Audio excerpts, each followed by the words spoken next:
Good day. The information I'm about to report to you originated more than 40 years ago, back in 1985 during the Soviet Union. But today is already the year 2025, and in my old notes, I thought I no longer had this video recording, but I found it, and so I decided to share it today. The thing is, over these 40 years, there have been four stages. The first was 1985, the second around 1990, the third 2022, and the fourth is today. And today is exactly when I need to tell you about it. Watch until the end. It will be very interesting, and at the end, be sure to share what you suggest, what you think about what you saw and heard. This is a prediction, my old prediction. In May of 1985, the head of the Ukrainian Dynamo Olympic Reserve Center, General Shurepov, shared some important information in an unusual state for him, saying, "Masterpiece. The guys from Moscow informed me of unpleasant information that Repov was not just a general, he dedicated 33 years to the KGB. It is clear who these guys were. Some time ago, a high-ranking communist from Africa, a graduate of Patrice Lumumba University, came to Moscow. He approached our people and reported on his research into the history of the communist movement, which will soon disappear as unviable. The high authorities listened to him, and that was it.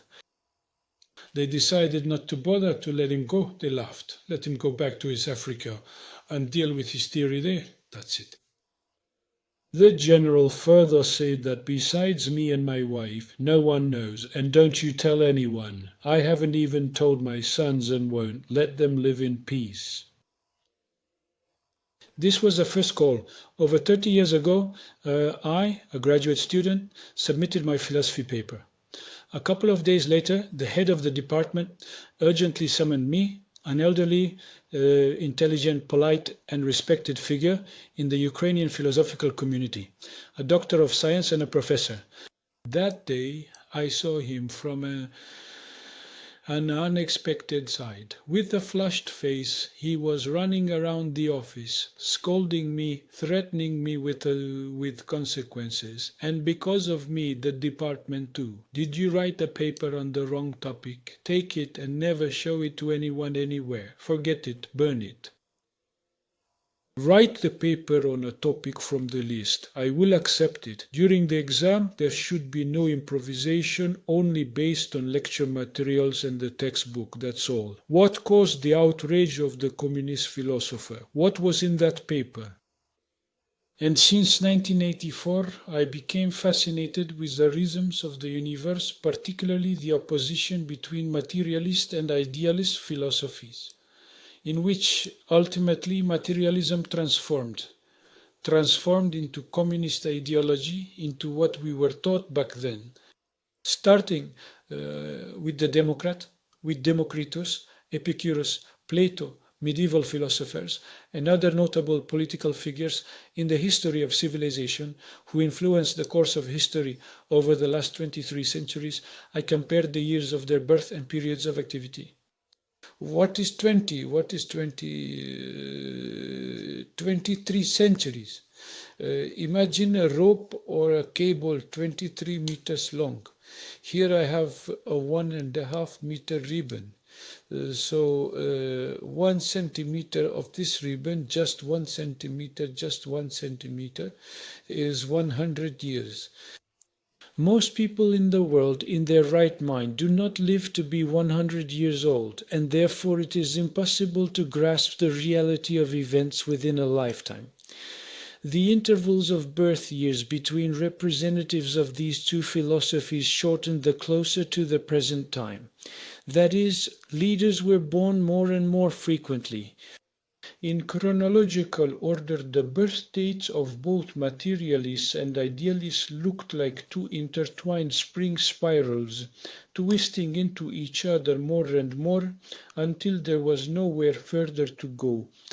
In nature, I don't remember all those who were there, but there was Jung, Bacon, Marx, Lenin, Stalin, Brezhnev, Gorbachev, Yeltsin, many of whom are no longer active.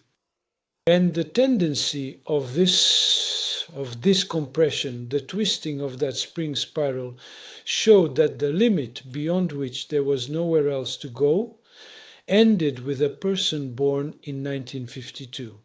It made one think, is this it? The end of the world's existence. The unbreakable Soviet Union was living its last months. The potential leader for the communists was considered to be Petro Simonenko, born in 1954. And on the political field, less than 10 years later, a grey horse unexpectedly emerged, whom classmates called White Moth, cigarette butt. This was the KGB officer Putin. At this point, I will talk about two boys with disadvantaged childhoods who influenced the history of Ukraine. In one of his interviews, a very superstitious person, former vagabond Vitka Kuvalda, recounted how, at 17 years old, a gypsy foretold his death if he did not change his life by the age of 65. And so, on February 22, 2014, Professor Yanukovych fled, radically changing everything, including his workplace, activities, residence, and wife. This story of Yanukovych is evidence that it is possible to change fate.